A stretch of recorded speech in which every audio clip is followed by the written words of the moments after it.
Hi hello ఎలా ఉన్నారు అందరూ? సో నేనైతే సూపర్ హ్యాపీ ఉన్నాను. మీ అందరికీ తెలుసు నాది మిస్ ట్రాన్స్కిన్ జర్నీ ముగిసిపోయింది, మిస్ యూనివర్స్ది. సో దాని తర్వాత ఫెలిసియేషన్స్, ఇంటర్వ్యూస్, ప్రమోషన్స్, లైక్ అవార్డులో బిజీ ఉన్నాను.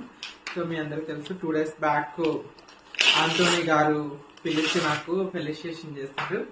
So I got this beautiful gift. ఏమిచ్చిందో తెలియదు, 2 days అవుతుంది, నేను ఇంకా ఓపెన్ చేయలేదు. So I wanted to open it. ఏముందో చూద్దామని ఓపెన్ చేస్తున్నాను. So wow, beautiful Kerala sari it is. So thank you so much Antony గారు. సో నా సక్సెస్ ని పాలుపంచుకొని నన్ను ఫెలిసియేషన్ చేసి దిస్ బ్యూటిఫుల్ సారీ గిఫ్ట్ గా ఇచ్చినందుకు thank you so much Antony గారు. సో సారీ ఎలా ఉంది ఫ్రెండ్స్? I love this.